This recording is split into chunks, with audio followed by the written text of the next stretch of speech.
1,00,000 మంది శివభక్తులతో కలిసి మహారుద్రాక్ష పూజలో పాల్గొనండి. వెంటనే కాల్ చేసి మీ పేరును నమోదు చేసుకోండి.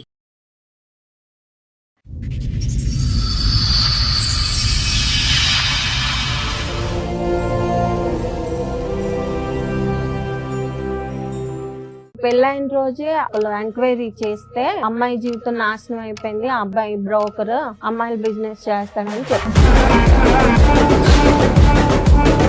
పెళ్ళైన 3వ రోజు నుంచి ఆ అబ్బాయి పడుకోబెట్టి ఎవరో ఇద్దరిని పిలిపించి అలా చేపించేసి నాకు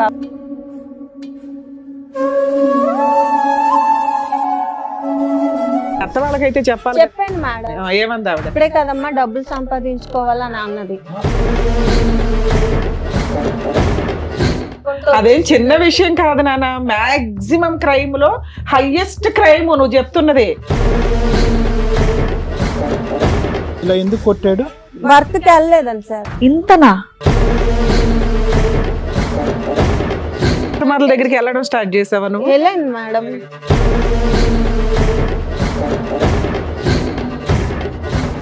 తర్వాత అతని దగ్గరికి పంపిస్తే ఎవరు పరువు తీస్తారు ఇక్కడ? మీరు ఒక క్రాక్ మనిషి వచ్చి కూర్చొని ఒక ఫేమస్ పర్సన్ గురించి మాట్లాడుతూ ఉంటే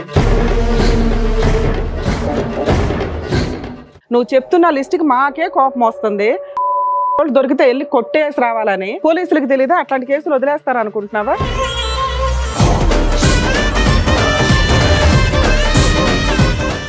ఆ అమ్మాయి ఫేస్ రివీల్ చేయమన్నా కూడా మేము రివీల్ చేయాలి. ఎందుకంటే వాళ్ళు ఉన్నారు పెద్ద పెద్ద పేర్లు, ఒక్క ఎవిడెన్స్ లేదు.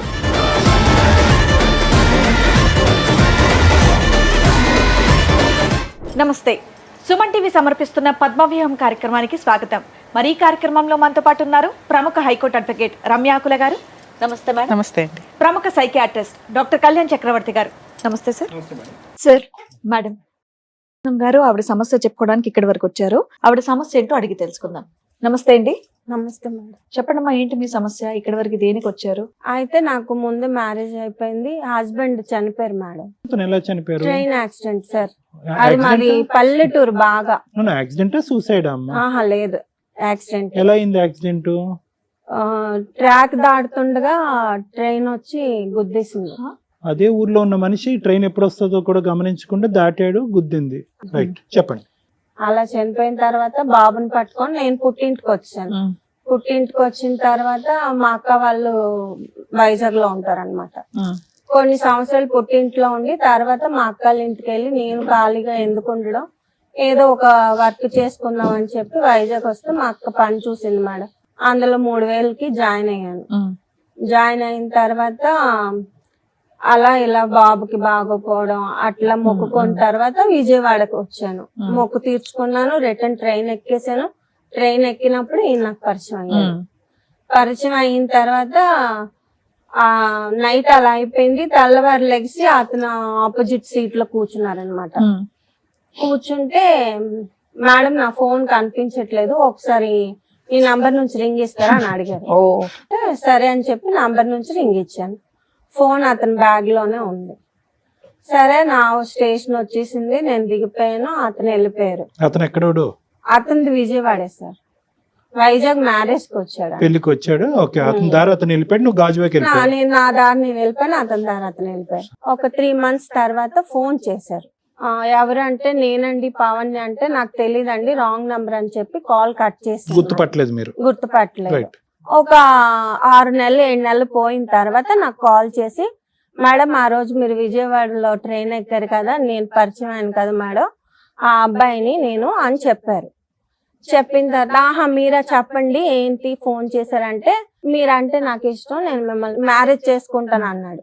చేసుకుంటానంటే నాకు మ్యారేజ్ అయిందండి, ఒక బాబు ఉన్నాడు, మా హస్బెండ్ ఇలా చనిపోయారు, మీకు ఏదైనా మాట్లాడాలనుకుంటే మా అమ్మలతో మాట్లాడండి నేను చెప్పాను. ఇతను వైజాగ్ పెళ్లికి రావటం కాకుండా ఏమైనా పనులు చేస్తా ఉంటాడా? ఉద్యోగం అవన్నీ నాకు తెలియదు అసలు. నేనేమి అతని వయసు కనుక్కున్నారా? వయసు అతనికి 28, 29 అవేం నేను అడగలేదు. కాదండి, మరి ఏం అడగనప్పుడు డైరెక్ట్ గా మా ఇంట్లోకి వచ్చి మాట్లాడడానికి మీరు ఎలా అంటారు? అట్లీస్ట్ ఆయన ఏం చేస్తారు, ఆయనకు పెళ్ళయిందా లేదా, వాళ్ళ ఇంట్లో వాళ్ళు ఏంటి, ఇవన్నీ తెలుసుకుంటారు కదా మినిమం ఇంటికి వచ్చి మాట్లాడమని చెప్పే ముందు. ఇవి నేనేమి అడగలేదు మేడం. అందరూ లవ్ అంటారు కదా మేడం, ఇతను డైరెక్ట్ గా పెళ్లి మ్యాటర్ ఎత్తారు అనేసి జెన్యున్ గా ఉన్నారు అనుకొని పెళ్లి చేసుకున్నామని అనుకున్నాను. సరే అయితే మీరు మా అమ్మలతో మాట్లాడండి, ఓకే చెప్పాక వాళ్ళు ఓకే అంటే నేను ఒప్పుకుంటానండి అంటే ఈయన వైజాగ్ వచ్చి మా అమ్మలతో మాట్లాడటం అనేది జరిగింది. మా అమ్మలు ఒప్పుకోలేదు. ఎందుకు? వాళ్ళన్నా కనుక్కున్నారా అతను ఏం చేస్తాడని? నందిగంలో మా షాప్ ఉంది, మా అన్నయ్య వాళ్ళది, అందులో సూపర్వైజర్ గా చేస్తాను, నెలకి 40,000 శాలరీ వస్తుంది అని చెప్పారు. ఏదో ఆ రోజుల్లో అలా చెప్పారు. నందిగంలో 40,000 అంటే ఎక్కువ. మాకు పొలాలు ఉన్నాయి, ఇల్లు ఉంది, సొంత ఫ్లాట్లు ఉన్నాయి అని మా అమ్మాలకి చెప్పారు. లేదండి మాకు నచ్చలేదు, మేము బ్రాహ్మణ్స్ మేడం, వాళ్ళు కుమ్మరోళ్ళు. మా అమ్మ ఒప్పుకోలేదు. ఒప్పుకోకపోతే అతను వెళ్ళిపోయిన తర్వాత ఇంకా మా ఇంట్లో వాళ్ళతో నేను ఫైట్ చేశాను.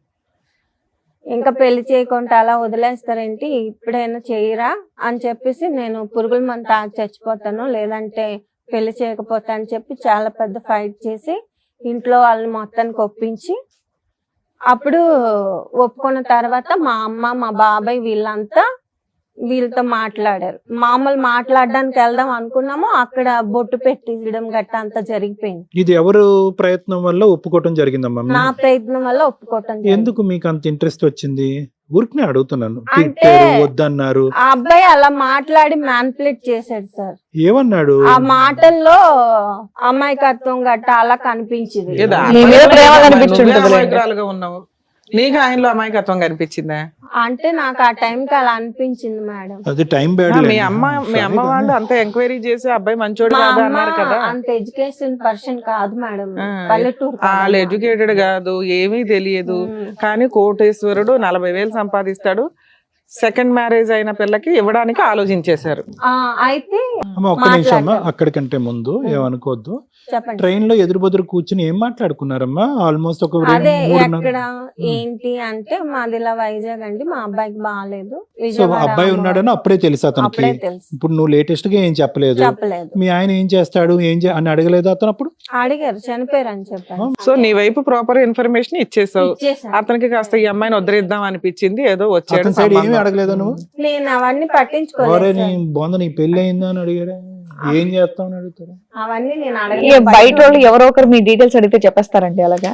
క్యాజువల్ గా అడుగుతున్నారు కదా అని చెప్తాను. చూడమ్మా, నీ గురించి మొత్తం వాకప్ చేసుకుని అన్ని ఇన్ఫర్మేషన్ రాబట్టుకుని వెంటనే కాల్ కలిపితే కరెక్ట్ కాదని చెప్పుకుని ఈ మధ్యకాలంలో 4 అమ్మాయిని ట్రై చేసి అవి కూడా వర్కౌట్ అవ్వకపోయినప్పటికీ నిన్న లిస్ట్ ఆఫ్ నెంబర్స్ ఉన్నాయి చూడు, చాలా సార్లు జోబులో పెట్టుకుని ఉంటాడు ఫోన్ అతను, అందరినీ చేయమని ఉంటాడు. సో ఒక్కొక్క నెంబరు డిలీట్ చేసుకుంటూ పైకి వచ్చి నువ్వు 3 నెలల తర్వాత దొరికావు.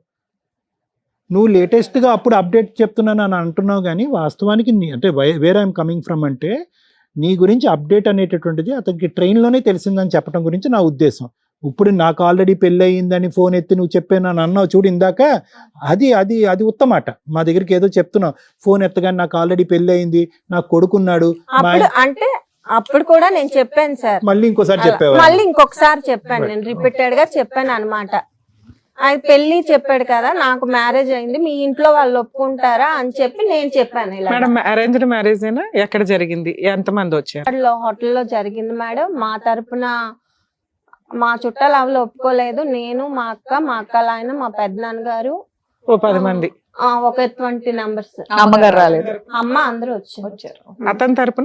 అతని తరపున ఆల్ ఫ్యామిలీ మొత్తం వచ్చారు మేడం. పెళ్లి ఖర్చులు అవన్నీ ఎవరు పెట్టుకున్నారు ఇక్కడ విజయవాడలో? వాళ్ళే పెట్టుకున్నారు మేడం. సరే, తర్వాత కాపురానికి వెళ్ళావా? వెళ్ళాను మేడం. ఎప్పటిదాకా కాపురం చేశారు? నాకు పెళ్ళైన రోజే ఆ హోటల్ చుట్టాలు ఒకళ్ళు ఎంక్వైరీ చేస్తే ఇలా అమ్మాయి జీవితం నాశనం అయిపోయింది, ఆ అబ్బాయి మంచోడు కాదు, ఆ అబ్బాయి బ్రోకర్, అమ్మాయిలు బిజినెస్ చేస్తాడని చెప్పి అప్పటికే నా మెడలో తాళి పడిపోయింది మేడం. ఎవరో కిట్టిన వాళ్ళు చెప్పారేమో అనుకున్నాము. ఒక్కళ్ళేనా మీకు అన్నదమ్ములు, అక్క చెల్లెళ్ళు? ముగ్గురు మా అమ్మ కూతుర్లే. నేను మిడిల్, మా చెల్లి లాస్ట్, మా అక్క. అమ్మ పెళ్లికి ముందు ఒక ఆడపిల్ల జీవితం ఆల్రెడీ ఒకసారి అంటే చెప్తున్నానమ్మా, మనం ఎక్కడో పురాతన కాలంలో లేము, లేటెస్ట్ అడ్వాన్స్ సొసైటీలోనే ఉన్నాము. నీ పెళ్లి కూడా 9 సంవత్సరాల క్రితమే అయ్యింది.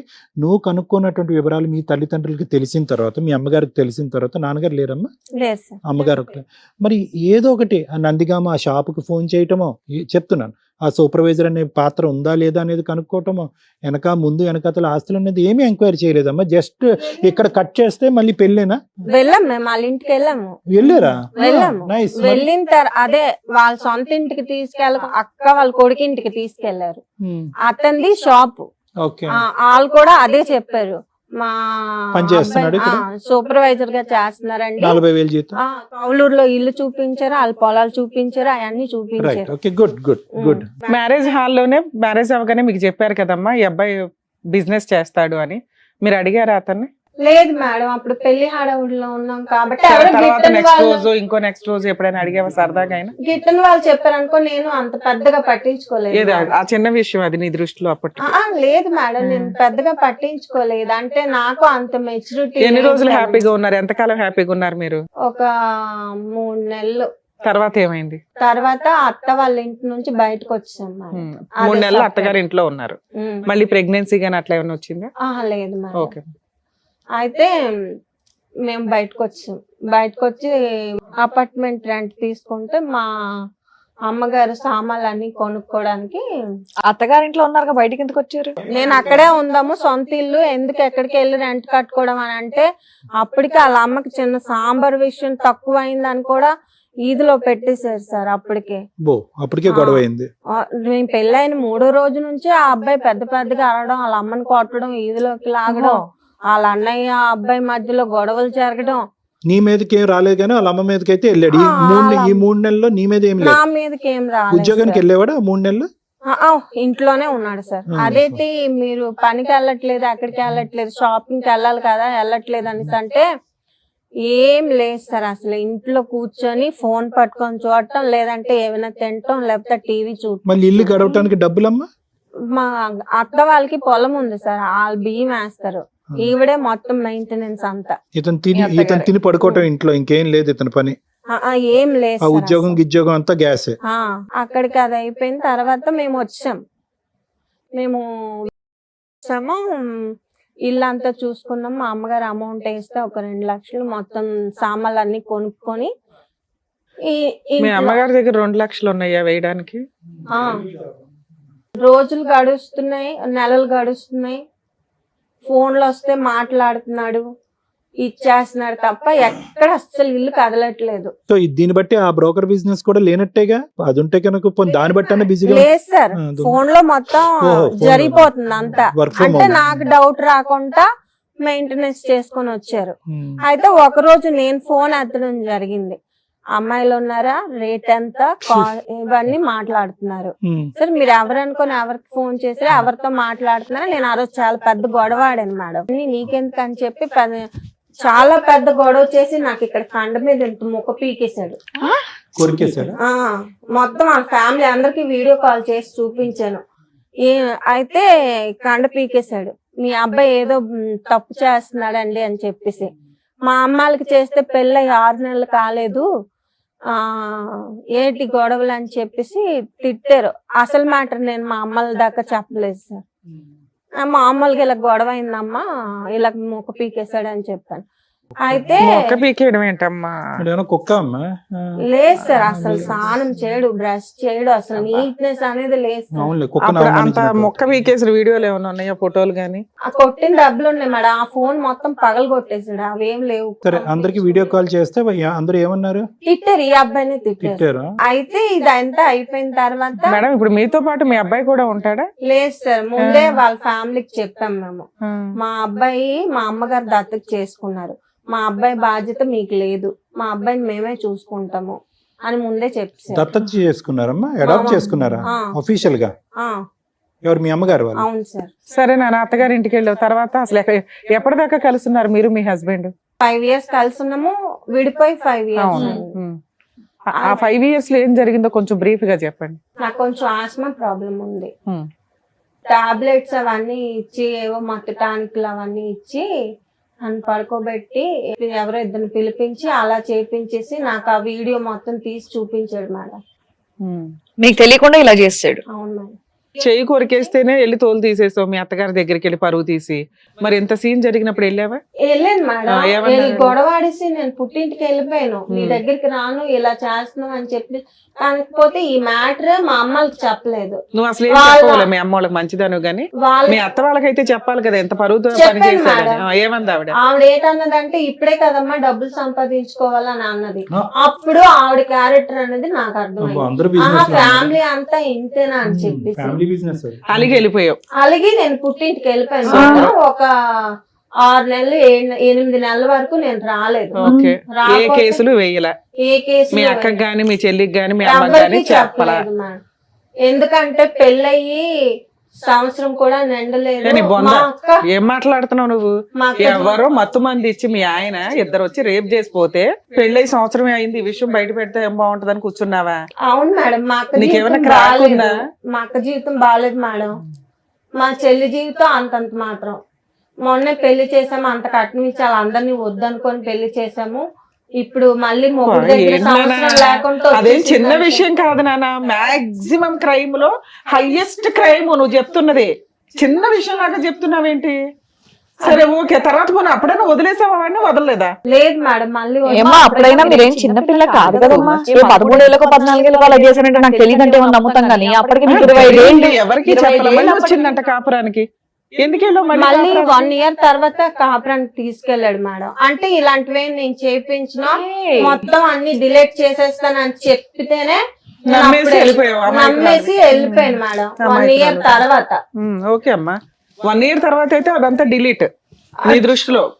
డిలీట్ చేసాను అని నీ చెప్పాను. క్యారెక్టర్ విషయంలో కూడా డిలీట్ పర్వాలా, పోనీలే 1 ఇయర్ అయిపోయింది కదా. లేదు మేడం. క్షమించేసావు. అంటే నేను మా అమ్మని దృష్టిలో పెట్టుకొని మళ్ళీ కాపురానికి వెళ్ళడం అనేది జరిగింది. ఈ అబ్బాయి మరీ చెప్పాడు దేవుడి మీద అన్నిటి మీద ఓట్లేదు. సరే వెళ్ళినాక ఏంటమ్మా బానే ఉన్నావా? ఆ 3 ఇయర్స్ బానే ఉన్నావా? పోనీ లేదు మేడం. మళ్ళీ అక్కడి నుంచి అసలు కదా స్టార్ట్ చెప్పు, అసలు కాదు చెప్పు. నన్ను ఊరికే కొట్టడం, కస్టమర్ల దగ్గరికి వెళ్ళకపోతే టార్చర్ పెట్టడం, అతనికి నచ్చినట్టు రెడీ అయ్యడం, అన్ని అతనికి కస్టమర్ల దగ్గరికి వెళ్ళడం స్టార్ట్ చేసావా నువ్వు? అట్లా అలాగా వెళ్ళావా? వెళ్ళాను madam. Very good. Key issue okay, నువ్వు ఇక్కడ పరిగెట్టవలసినటువంటి అవసరం లేదు. ఎక్కడైతే పరిగెట్టాలో అక్కడ పరిగెట్టలేదు.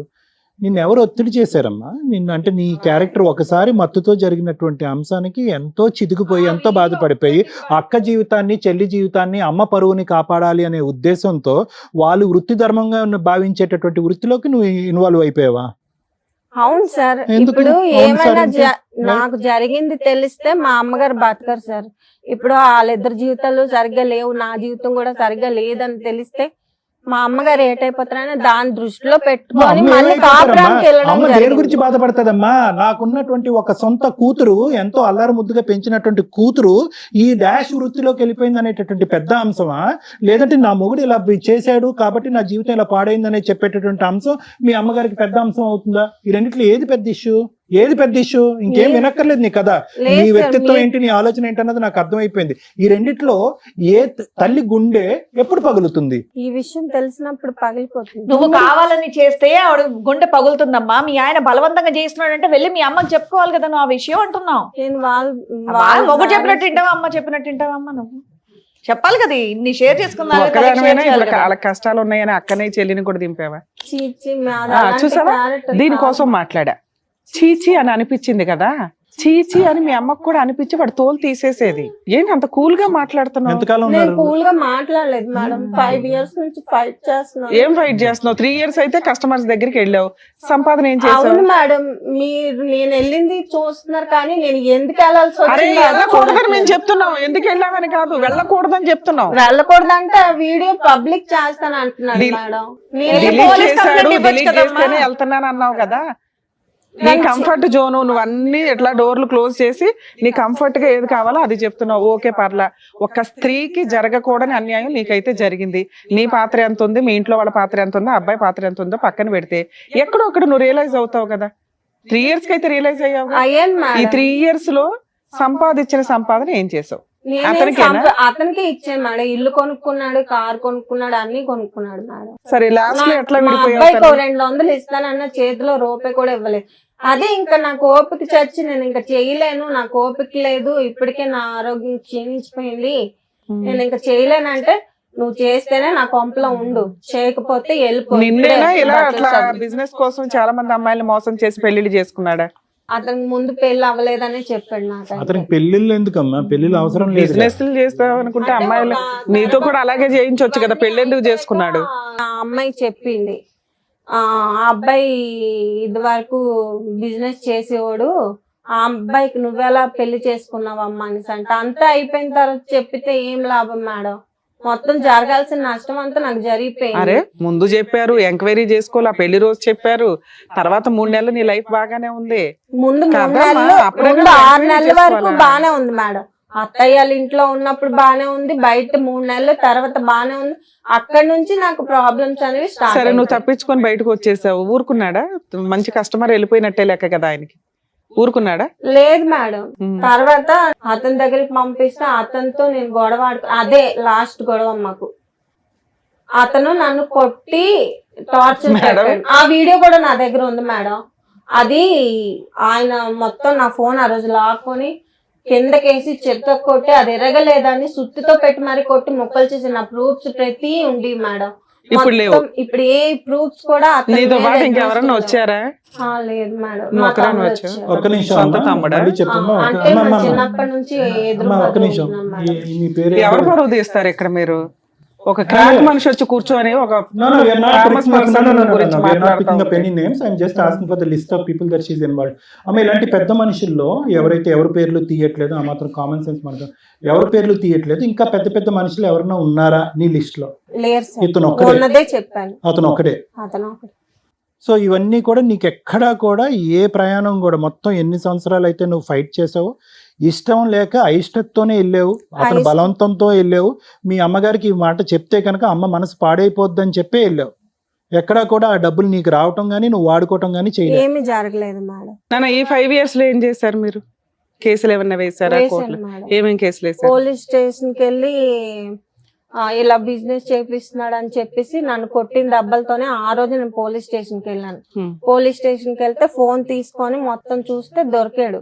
ఓకే. దొరికిన తర్వాత ఎవరు మీ హస్బెండ్ మా వాళ్ళ? హస్బెండ్ వీళ్ళంతా దొరికేశారు. ఓకే. పోలీస్ స్టేషన్ కి వెళ్ళాక 4 దెబ్బలు కొట్టి, అమ్మాయిని ఇలా చేస్తావా తప్పు కదా అని చెప్పేసి 4 కొట్టి, తర్వాత కౌన్సిలింగ్ పంపించారు.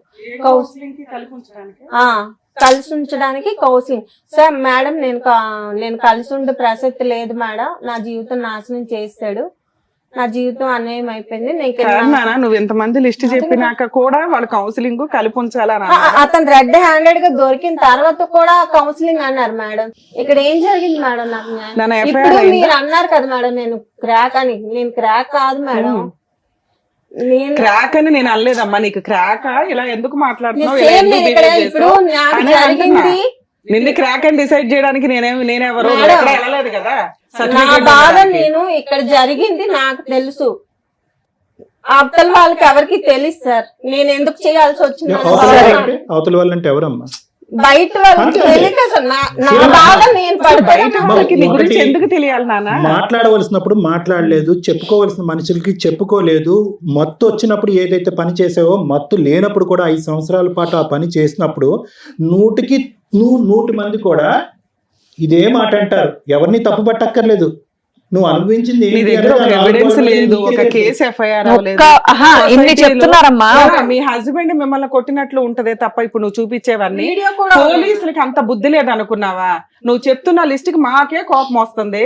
అరే అట్లాంటి వాళ్ళు దొరికితే వెళ్ళి కొట్టేసి రావాలని. నువ్వు వచ్చి మేడం మమ్మల్ని అర్థం చేసుకోరు ఏంటండి అని మాట్లాడుతున్నావు. పోలీసులకు తెలియదా అట్లాంటి కేసులు వదిలేస్తారు అనుకుంటున్నావా? నువ్వు లిస్టు చూపిస్తే ఖచ్చితంగా వాళ్ళని అరెస్ట్ చేస్తారు. మీ ఆయనతో కలిసి ఉంచాలని ఏ పోలీసులు అనుకోరు. అదే నీకు జరిగింది domestic violence, wife and husband తగదా అన్నట్లే ట్రీట్ చేశారు వాళ్ళు. సరే ఒక అడ్వకేట్ ని పెట్టుకుని వీటి మీద సీరియస్ గా ఫైట్ చేశారా? చేశాను మేడం. ఏమేం కూడా కేసులు అతని తరపు మాట్లాడింది. ఇలా ఎందుకు కొట్టాడు? వర్క్ కి వెళ్ళలేదండి సార్. వర్క్ వెళ్ళలేదని ఇలా కొట్టాడా? ఇంతనా?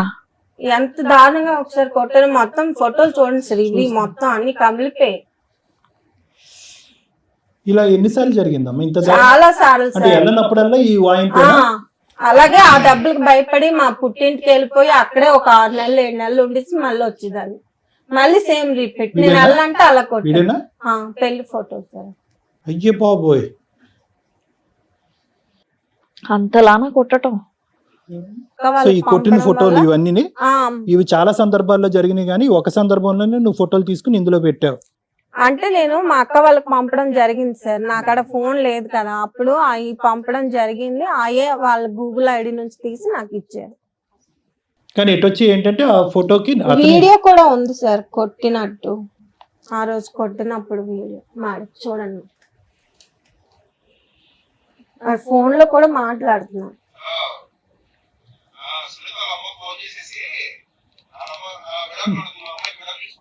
విడాకులు అడుగుతుంది అని ఎవరో అంటున్నాడు ఏంటి? అదే సార్, ఇలా వెళ్ళలేదని చెప్పి నన్ను కొట్టాడు. నీతో పాటు ఎవరో వచ్చారు, వాళ్ళు ఎవరు? మా తమ్ముడు సార్. ఏం చెప్పాలనుకుంటున్నా? ఫస్ట్ పెళ్ళైంది, బాబు పుట్టాడు, ఇలా సమస్య జరిగింది, మళ్ళీ పెళ్ళైందని తెలిసింది సార్. Right. తెలిసిన తర్వాత అక్క అక్కడికి వెళ్ళిన తర్వాత అక్కడ ఉండి వచ్చింది. Hmm.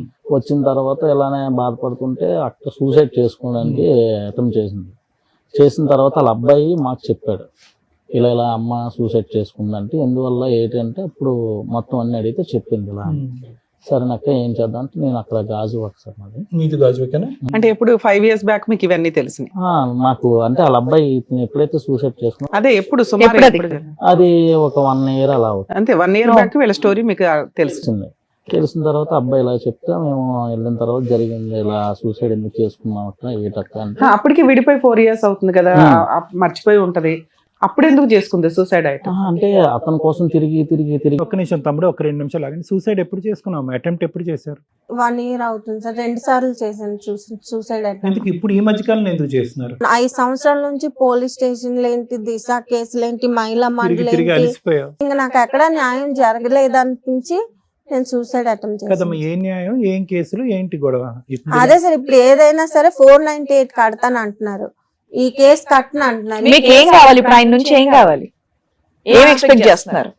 నాకు డబ్బులు మ్యాటర్ కాదు మేడం, అతనికి నాకు నా జీవితం నేను అన్యాయం అయిపోయినందుకే అతనికి శిక్ష పడాలి. శిక్ష పడాలా లేదంటే కంపెన్సేషన్ ఇవ్వాలా ఏంటి? నాకు అర్థం కాదు. కాంపెన్సేషన్ అతనే ఇస్తాను అంటున్నారు. అంటే వీళ్ళు కట్నం కింద ఫస్ట్ పెళ్ళైనప్పుడు ఒక 5 లక్షలు, దాని తర్వాత మధ్యలో 2 లక్షలు ఆయన కారు కొనడానికి ఏదో 4 కోట్లు ఇచ్చి పెట్టారంట. అవన్నీ నేను కూడా ఫోన్ లో మాట్లాడాను సార్. అతనితో మాట్లాడితే ఏమన్నారంటే నేను ఒక 5 లక్షలు ఉన్న 1 తులం బంగారం ఇవ్వగలను, నేను అంతకన్నా ఇవ్వలేను అంటున్నాడు అతను. ఏది డైవర్స్ ఇవ్వడానికి? డైవర్స్ డైవర్స్ అడుగుతున్నారు. ఇప్పటికి 5 years నుంచి మరి మీకోసం ఇలా చేశారంట కదంటే తిరిగారు, నా అమ్మాయి స్టేషన్ లో కంప్లైంట్ ఇచ్చింది, చేశారు, చెందారు అని చెప్పారు.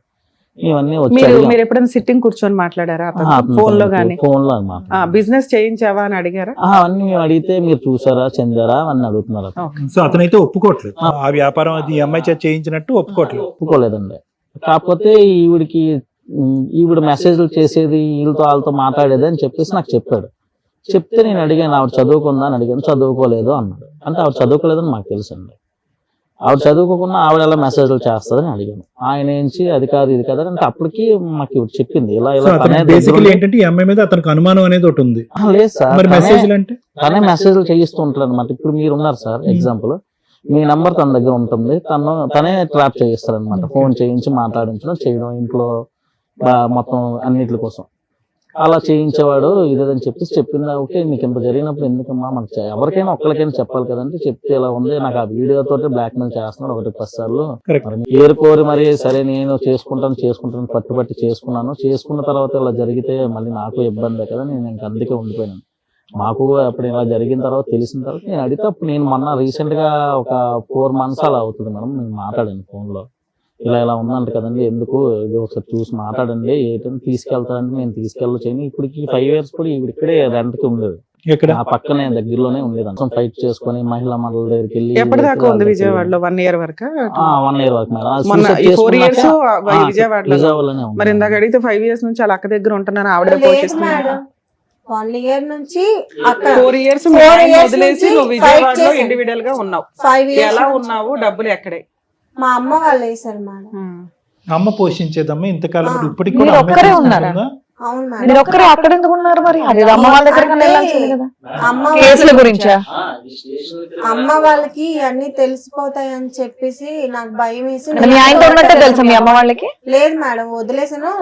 నువ్వు మా ఇంటికి రాకు, మొగుడిని వదిలేసి వస్తే నా ఇంటికి ఎందుకు వస్తావు, నువ్వు ఎక్కడైతే చచ్చిపో, కానీ డబ్బులు పంపిస్తుంది మా మీ అమ్మ. ఇంటికి రాక అని చెప్పింది మేడం. సో విడిగా ఉండటానికి నీ మట్టుకు నువ్వు ఉండటానికి ఇంటికైతే అడుగు పెట్టద్దు, ఇక్కడ పరువు పోద్దు కాబట్టి అక్కడ పోషణ నిమిత్తం డబ్బులు పంపిస్తున్నావు. డబ్బులు పంపించి బాబుని తన దగ్గర పెట్టుకుంది, అంతే కదమ్మా? బాబు వస్తూ ఉండేవాడు అంతా, వెళ్తూ చూస్తూ వస్తూ ఉండేవాడు. ఒక సడన్ గా బాబు ఉంటున్నప్పుడే తిని ఇలా చేసింది.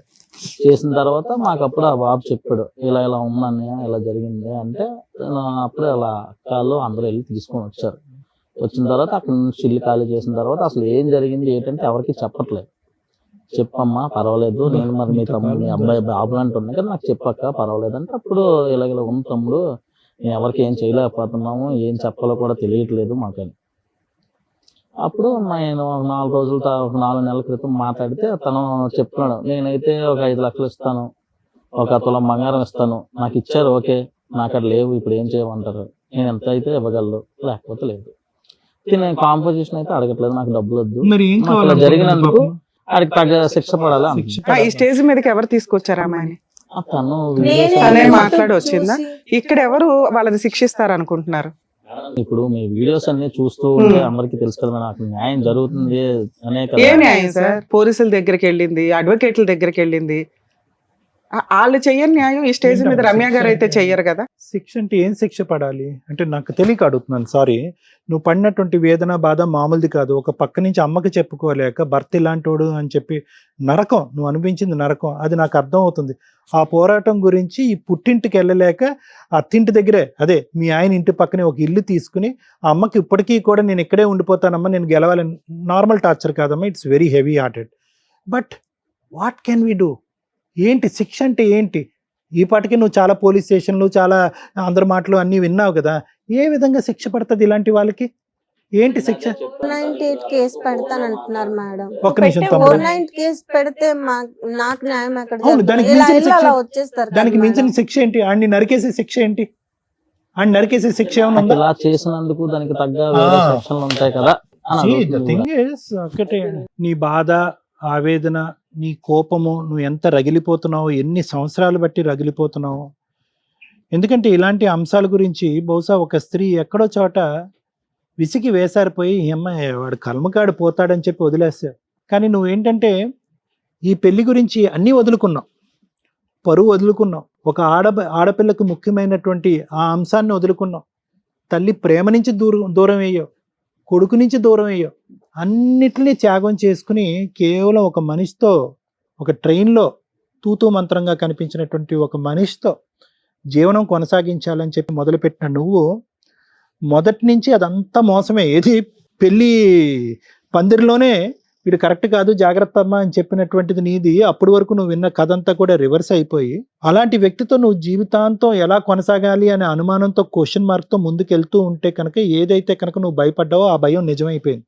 ఓకే, కానీ ఇక్కడ ఉన్న విచిత్రం ఏంటంటే కనుక మేము కూడా రేర్గా, నేను ఓకే మేడం వాళ్ళ సంగతి నాకు తెలియదు, నేను కూడా ఇటువంటి రేరెస్ట్ ఆఫ్ రేర్ సిచ్యువేషన్ నేను చూడలేదమ్మా. నీ వైపు అసలు వేలెత్తి చూపెట్టే ధైర్యం ఎవరికీ ఉండకూడదు, చూపెట్టకూడదు కూడా. ఎందుకంటే కనుక నువ్వు ఎందుకు ఇక్కడ పనిలేక కూర్చున్నావా? డబ్బుల గురించి కూర్చున్నావా? ఎంత ఇస్తాడు మా ఆయన? 3 కాదు 4 ఇవ్వాలి, 4 కాదు 5 కావాలి, 5 కావాలి 10 గురించి, బేరాల గురించి కాదుగా.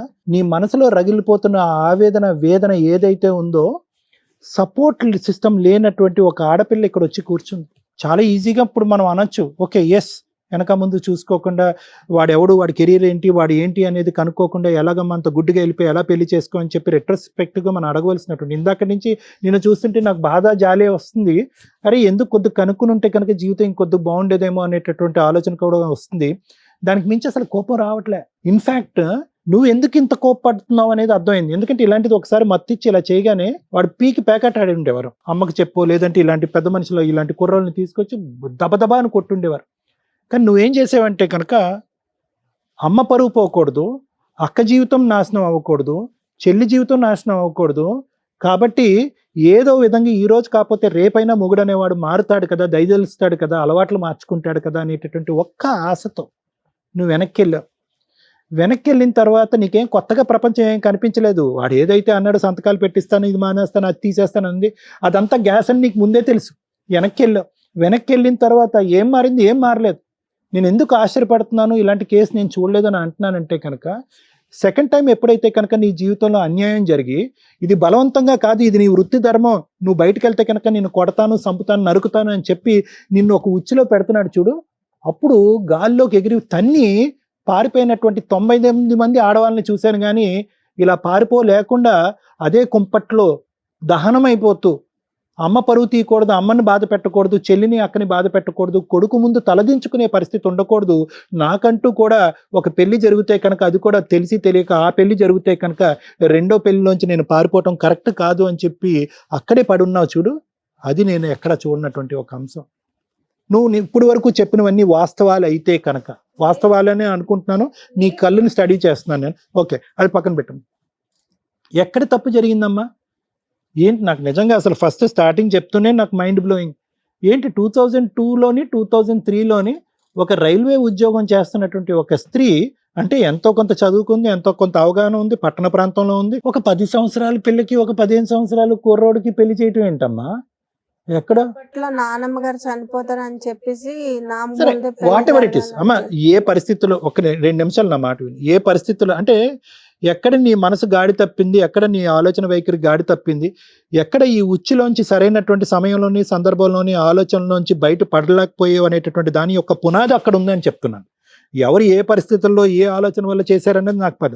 అక్కడ ఏంటి, మనకు టిక్ బాక్స్లో ఒక ఆడపిల్లకి జరగకుంది, ఆల్రెడీ ఒక మ్యారేజ్ జరిగిపోయింది, రెండోది ఒక కొడుకు పుట్టేశాడు, మూడోది ఒక భర్త రైల్వే ట్రాక్ దగ్గర చనిపోయాడు, అయిపోయినాయి, అన్నీ అయిపోయినాయి.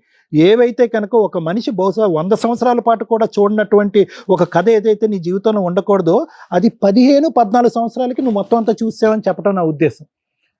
సో దాంతో ఏమైందంటే కనుక ఒక ఆడపిల్లకి ఆటోమేటిక్గా ఒక అభద్రత, అక్కడి నుంచి 10 years పాటు జర్నీ కింద మీద పడి ఏవైతే చూడకూడదో ఏవైతే వినకూడదో తెలిసి తెలియనటువంటి వయసులో ఒక కొడుకుని ఎత్తుకుని ఆ ఊరు ప్రాంతంలో తిరిగేటప్పటికి ఈ అమ్మాయి ఏంటి ఇలా ఉంది, ఈ అమ్మాయికి మళ్ళీ పెళ్లి చేయరా, పెళ్లి చేస్తే కనుక ఉంటుంది కదా అని చెప్పి రకరకాల మాటలు వినేటప్పటికి ఎక్కడో చోట నీకు ఆ పెళ్లి అనేటటువంటి ఒక ఆశ చిగురించింది. ఇక్కడే తొందరపాటుతనం అమ్మ, ఇక్కడే తొందరపాటుతనం. ఎక్కడైతే కనుక ఏవైతే ఎంక్వైరీ చేయలేదో, అరే ఇదేంటి అన్ని బ్యాడే, అన్ని మైనస్ మార్కులే, కర్మ సిద్ధాంతం మనం నమ్ముకుంటాం కదా, ఎవరు కర్మ అనలేదు, అంతా ఆడపిల్లే. అరే ఈ అమ్మాయికి చిన్న వయసులోనే పెళ్లి అయిపోయింది, చిన్న వయసులోనే కొడుకు పుట్టేశాడు, చిన్న పైన దురదృష్టవంతరాలు కాబట్టి చిన్న వయసులోనే భర్తను కూడా పోగొట్టుకున్నాడు అనేటటువంటి సమాజంలో ఈ తొందరపాటుతనం అనేది వస్తుంది అనమాట. అర్జెంటుగా ఎమర్జెన్సీగా 100 నెంబర్కో 108 నెంబర్కో కాల్ చేసినంత స్పీడ్గా పెళ్లి చేసేయాలి అంతే. అరే ఈ అమ్మాయి వచ్చింది, ఇక్కడ కూర్చుంది, ఎవరో రైల్వే స్టేషన్లో కనిపించినటువంటి ఒక అబ్బాయితో ఒక 4 గంటల పాటు జర్నీ చేసి ఫోన్ నెంబర్లు ఎక్స్చేంజ్ చేసుకుంది, ఈ లోపల వాడు వెంటపడ్డాడు, వేధించాడు, వీడు ఎవడు అసలు వీడు పనికి వస్తాడా పనికిరాడా? ఒకసారి ఆల్రెడీ నరక కోపంలో తోసేసినటువంటి ఈ ఆడపిల్లని మళ్ళీ ఇలాగ ఇంకోసారి నరక కోపంలో మనం తోసేయాలనేటటువంటిది ఒక్కలైనా కూడా ఇంగితంగా ఆలోచించుంటే ఈరోజు నువ్వు ఇక్కడ మాకు కూర్చోవమ్మా. అభద్రత, ఆలోచన లేకపోవటం, తొందరపాటుతనం, ఆల్రెడీ పెళ్ళయి దురదృష్టవంతరాలు అయినటువంటి ఆడపిల్ల యొక్క తలరాత మళ్ళీ ఇంకొకసారి రాసేయాలి, మనం అర్జెంటుగా రాసేసేయాలి. ఆ అమ్మాయికి ఇంకో అవకాశం ఇవ్వకూడదు, ఆలోచించే. సరే నువ్వు నేనే ఒప్పించానని చెప్పి నీ నెత్తిమే భారం వేసుకొని, ఎస్ నీ అభద్రత అలాంటిది, నీకు మాత్రం ఆ మనిషి గురించి ఏం తెలుసు అని చెప్పి నువ్వు బలవంతంగా ఈ తల్లిదండ్రులకి, నీకు ఒకటే లాజిక్, యూజువల్గా ఐ లవ్ యూ అని వస్తాడు కదా ఎవడన్నా, అలా కాకుండా I want to marry you అని వచ్చాడు అనేటటువంటి ఒక్క లాజిక్ పట్టేసుకుని, అబ్బా 100 మంది మగాళ్ళు ఈడే మగాడు రా బాబు అని చెప్పి నువ్వు పెళ్లికని సై అన్నావు. వీళ్ళేదో పైకి వెళ్ళి అక్కడ ఏదో ఎంక్వైరీలు చేశారు, అందరూ ఒక దొంగల ముఠాను రెడీ చేశాడు, అందరూ దొంగల ముఠా అంతా కూడా ఎస్ అని అన్నారు, అందరూ వాడికి మార్కులు వేశారు, ఆ పొలం నాది, ఆ ఇల్లు నాది అంటే నాదే అనుకున్నారు. ఒక కాగితం లేదు, ఒక పత్రం లేదు, ఒక ఎంక్వైరీ లేదు, గడిదిగుడ్డు లేదు. పెళ్ళినటువంటి మర్నాడు నుంచి వాడి ఇంట్లోంచే వర్క్ ఫ్రమ్ హోమ్. సో ఏదైతే కథ మొదటి నుంచి ఉందమ్మా, ఈ కథ యొక్క పూర్వపరాలు వేర్లు కింద నుంచి ఉన్నాయి. నువ్వు అందులో భగ్నం అయిపోయావు, దహించిపోయావు, కోపం వచ్చింది, అసహ్యం వచ్చింది, చేదరించుకుంది, కానీ పరువు కాపాడాలి, వెనక్కి వెళ్తే తల్లి స్వీకరించదు కాబట్టి అక్కడ దహనం అయిపోయావు. కాదనట్లే, ఇదంతా జరిగిందమ్మా.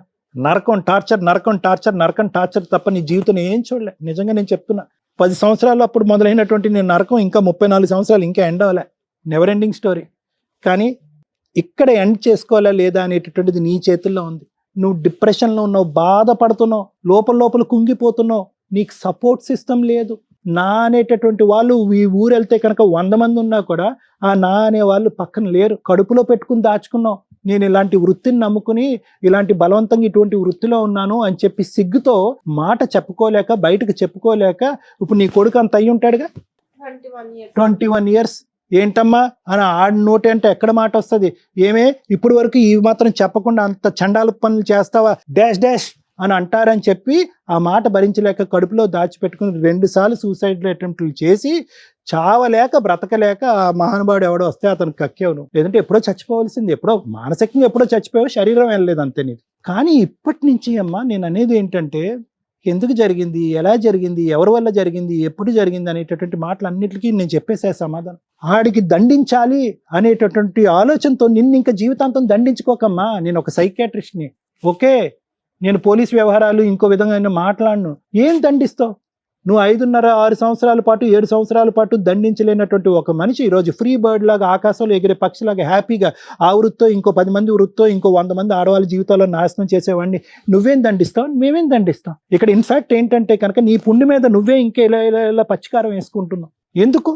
అయిపోయినటువంటి జీవితం అయిపోయింది. ఒకసారి వాళ్ళు తప్పు చేశారు, తర్వాత నువ్వు తప్పు చేసావు, ఇంకోసారి దేవుడు తప్పు చేశాడు, ఎవరు ఏమన్నా తప్పు చేయండి. ఇదేంటి ఫలితం లేనటువంటి జీవితం, గమ్యం లేనటువంటి జీవితం? ఎటుపోతుంది నీ జీవితం?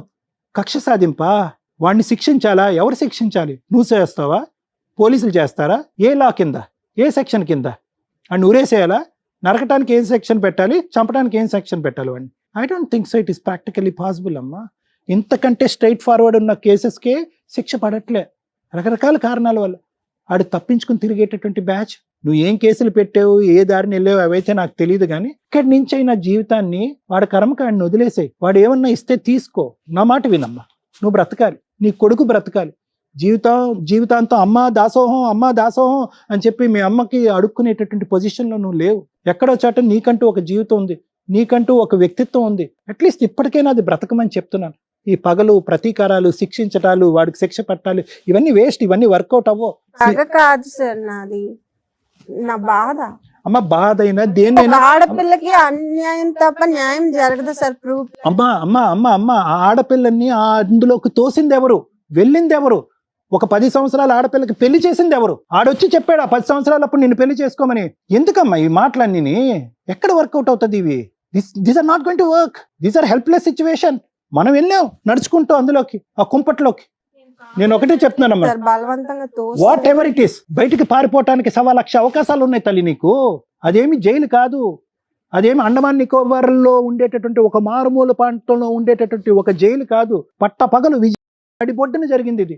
తలుపు తీసి పారిపోవటానికి 2 నిమిషాలు. ఎందుకు అన్నిసార్లు వాడికి ఛాన్స్ ఇచ్చావు? ఎందుకు క్షమించావు? ఒకసారి ఇచ్చావు, 2 సార్లు ఇస్తావా, 3 సార్లు ఇస్తావా? వాళ్ళు పరుగు పొద్దు, వీళ్ళు పరుగు పొద్దు అని చెప్పి నీ జీవితాన్ని నాశనం చేసుకుంటావా? ఈ రోజు పగ తీర్చుకోవాలా? పగ కోపం కాదమ్మా, ఏదన్నా నువ్వు ఇక్కడ కూర్చోటానికి ప్రధానమైన కారణం వాడిని శిక్షించాలని. I don't think it is going to work. వాడిని శిక్షించేటటువంటి ప్రయత్నంలో నీ జీవితానికి ఉన్నటువంటి ఒక 60-70 సంవత్సరాలకి జీవితాంతం నువ్వు శిక్ష వేసుకుంటున్నావు. నీ కొడుక్కి శిక్ష వేస్తున్నావు, మీ తల్లికి శిక్ష వేస్తున్నావు. ఒక్కసారమ్మా ఆలోచించుకో. ఫైట్ చేయాలంటే చెయ్యొచ్చు, కానీ దానికి కూడా ఒక ఆది మధ్య అంతం ఉంటుంది. ఇంతవరకు ఫైట్ చేస్తేనే వర్కౌట్ అవ్వదు. వాడి కర్మకాడిని వదిలేద్దాం. ఎక్కడో చట్ట ఒక point. Thank you madam. First time నాకు భయం వేస్తుంది మాట్లాడాలంటే. 12 years నుంచి చూస్తున్నారు రమ్య గారిని.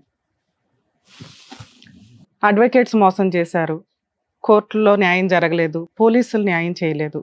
ఈ షో మీద మీకు ధైర్యాన్ని క్రియేట్ చేస్తాం, కౌన్సిలింగ్ ఇస్తాం, లీగల్గా ఎలా వెళ్తే బెటర్ అని చెప్తాం. అన్నిటికీ వచ్చి మేము న్యాయ పోరాటం చేయలేం. నా వాయిసే తగ్గిపోయింది, అబ్జర్వ్ చేయండి.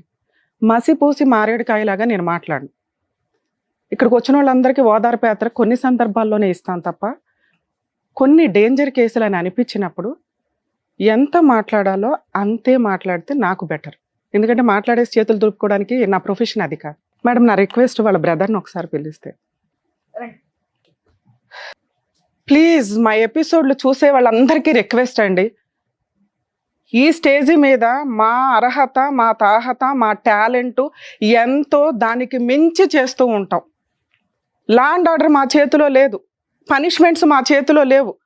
సైకలాజికల్ డిప్రెషన్స్ తోటి ఎక్కడెక్కడో ఏదో ఊహించుకొని ఆఫీసుల దగ్గరికి రావడం కానీ, సుమన్ టీవీ దగ్గరికి రావడం కానీ, వేరే ఛానల్స్ దగ్గరికి వెళ్ళడం కానీ, మేము అక్కడ ఉంటామని అనుకోవడం అపోహ మాత్రమే. మాకుండే బిజీలో మేము ఇక్కడ ఇచ్చే సోషల్ సర్వీస్ అనేది మా వరకు. ప్రొఫెషన్ వరకు వెళ్తే మా ప్రొఫెషన్ మాకుంది. ప్లీజ్ అర్థం చేసుకోండి. ఆ స్టేజ్ ఒకటి దొరికింది, స్టేజ్ దగ్గరికి వెళ్ళిపోతే సార్ ఏదో చేస్తారు, రమ్య గారు ఏదో చేస్తారు. ప్లీజ్ మా పెయిన్ కూడా అర్థం చేసుకోండి అని నా రిక్వెస్ట్. ఇంత ఓవర్ ఎక్స్పెక్టేషన్స్ వద్దు, మేము మనుషులమేనండి. ఒక అమ్మాయి నన్ను నీడల మీద నుంచోపెట్టింది ఈ రోజు, తెలుసా? ఈ ఎపిసోడ్ లో మీకు అర్థం అవుతుందా? ఆ అమ్మాయికి న్యాయం జరగలేదని 1 year బ్యాక్ సూసైడ్ అటెంప్ట్ చేసింది. ఆ అమ్మాయికి ఉన్న ఫైనల్ ఆప్షన్ ఇక్కడ స్టేజ్ మీదకి వస్తే రమ్య గారు వచ్చి సర్వీస్ చేసి వాళ్ళు తోలు తీస్తారు. చేయలేరు రమ్య గారు, ఎందుకంటే కోర్టుకు కావాల్సింది ఎవిడెన్స్లు. రమ్య గారు బిలీవ్ చేయాలి. ఇప్పుడు నేను ఏ ఒక్కటి మీ అందరికీ తెలుసు నేను నిజం మాట్లాడతానని. నిజం మాట్లాడినప్పుడు చాలా డేంజర్ అవుతుంది కొన్ని కేసుల్లో. అలాంటిది ఈ కేసు నీడిల్కి సంబంధించి. సార్ మిమ్మల్ని రిక్వెస్ట్ చేస్తున్నా, మీరు ఇందాక అడగగానే అన్నారు మీరు ఏదో చేస్తారని ఇక్కడికి వచ్చాం మేడం. ఎందుకంటే మీ ఎక్స్పెక్టేషన్ కరెక్టే. యాజ్ ఏ అడ్వకేట్గా నేను వచ్చి తనకి సంబంధించి ప్రాపర్ సెక్షన్స్ తోటి కేసులు వేయొచ్చు. ఏ అడ్వకేట్ అన్న వేయొచ్చు, రమ్య గారే వేయాల్సిన అవసరం లేదు. విజయవాడ దాకా వచ్చి మేము వేయడం కాదు. ఒక్క ఎవిడెన్స్ కూడా లేదు. ఇప్పుడు దాకా సార్ మాట్లాడింది తనకు ఒక కౌన్సిలింగ్ లాగా. తను లాస్ట్ వర్డ్ కూడా నా పెయిన్ అర్థం చేసుకోరా సార్, నాకు ఎంత కష్టం వచ్చిందంటే పెయిన్కి నాకి సంబంధం లేదు సార్. ఒక ఎపిసోడ్కి అంతసేపు మాట్లాడాల్సిన అవసరమే లేదు. ఎందుకు మాట్లాడారంటే ఆ అమ్మాయి పెయిన్ తగ్గించడం కోసం. నేను మాట్లాడితే నిజాలు మాట్లాడతాం మళ్ళీ. అప్పుడు మళ్ళీ వెళ్ళి సూసైడ్ అటెంప్ట్ చేస్తే సుమన్ టీవీకి వెళ్ళాము న్యాయం జరగలేదు అంటే యాక్సెప్ట్ చేయలేండి. ప్లీజ్ మా బాధ అర్థం చేసుకోండి. మిమ్మల్ని రిక్వెస్ట్ చేస్తున్నాను. ఆ అమ్మాయికి చట్ట ప్రకారం ఒక వైఫ్ అండ్ హస్బెండ్కి ఏం కేసులు ఉన్నాయో అవే వర్కౌట్ అవుతాయి తప్ప వేరే మీరు ఎక్స్పెక్ట్ చేసేవి వర్కౌట్ అవ్వవు. కనీసం ఇది నేను చెప్పాలని. వాళ్ళ దగ్గరికి వెళ్ళినా న్యాయం జరగలేదని ప్రతిసారి అనకండి, అనుకోకండి. ఎంత చేయగలమో అంతే చేస్తామని చెప్పడానికే ఫస్ట్ టైం నేను చాలా ఇబ్బంది పడుతున్నాను ఒక ఎపిసోడ్ కంప్లీట్ చేయడానికి. మిమ్మల్ని రిక్వెస్ట్ చేయగలను ఈ స్టేజ్ మీద, ఎందుకంటే నేను చెప్పే బాధ అమ్మాయికి అర్థమవుతుందో లేదో నాకు తెలియట్లే. ప్లీజ్ మీరు బయలుదేరవచ్చు. నేను కంటిన్యూ చేయాలంటే అమ్మాయి ఉండగా నేను మాట్లాడలేను. నాన్న థ్యాంక్ యూ. చాలా ఎపిసోడ్స్ మీరు చూసే ఉంటారు. సైకలాజికల్ డిప్రెషన్స్తో కానీ ఇక్కడేదో జరిగిద్దని వస్తూ ఉంటారు. మీరు చాలా ఎపిసోడ్స్ చూస్తే మీకు మేము కట్ చేసి చాలా వరకు ఎడిట్ చేసి పంపిస్తూ టెలికాస్ట్ చేస్తూ ఉంటారు. ఎందుకంటే 2 hours 3 hours తీసుకుంటాయి ఒక్కోసారి. కొన్ని మీకు అపోహలాగా అనిపించవచ్చు, ఫేక్ అనిపించవచ్చు. ఫేకే అనిపించినవ్వండి. ఎందుకంటే ఆ అమ్మాయి ఫేస్ రివీల్ చేయమన్నా కూడా మేము రివీల్ చేయాలి. ఎందుకంటే ఆవిడ చెప్పిన లిస్ట్ ఆఫ్ ఎవరైతే వాళ్ళు ఉన్నారో పెద్ద పెద్ద పేర్లు, ఒక్క ఎవిడెన్స్ లేదు. మేబీ ఆ అమ్మాయి ఆ విక్టిమ్ అయి ఉండొచ్చు, మేబీ ఆ అమ్మాయి ఆ పని చేసి ఉండొచ్చు. ఎవిడెన్స్ అనేది నమ్మకానికి కొన్ని సందర్భాలు ఎవిడెన్స్ లేకుండా కూడా నమ్ముతాం. ఎందుకంటే మనసుకి తగిలేస్తుంది. అది ఎక్కడ పొంతం లేదు. ఒక్క మాటకి ఇదే మాట నేను అమ్మాయి ముందు మాట్లాడితే ఇప్పుడు మమ్మల్ని బ్లాక్మెయిల్ చేయడానికి సూసైడ్ అటెంప్ట్ చేస్తుంది. ఎవరు రెస్పాన్సిబుల్? మాకేం తెలుసు? ఈ ఒక్క రోజుకి ఒక్కోసారి 10 episodes 20 episodes చేస్తాం. వచ్చారా, మాట్లాడారు, ఎంత చేయగలం అంత చేసి పంపిస్తాం. ప్రతి ఒక్కళ్ళు అక్కడికి వెళ్ళాం న్యాయం జరగలేదంటే మా తాహత ఎంతో అంతే చేస్తాం. అక్కడికి వెళ్ళినాక న్యాయం కొంతమందికి ఏది వచ్చి సర్వీస్ చేస్తారు అంటే అవి రియల్గా మేము ఫీల్ అవుతాం. అరే ఈ అమ్మాయికి నేను వెళ్ళాలి, ఈ అబ్బాయికి నేను వెళ్ళాలి అని వాళ్ళకి న్యాయం చేయడం కోసం మా వంతు ప్రయత్నం సుమన్ టీవీ నుంచి మేము చేయడానికి పూనుకుంటాం. ఇక్కడ ఏముంది ఎవిడెన్స్? ఒక్క ఎవిడెన్స్ ఉందా? డొమెస్టిక్ వైలెన్స్ క్లియర్గా ఉంది.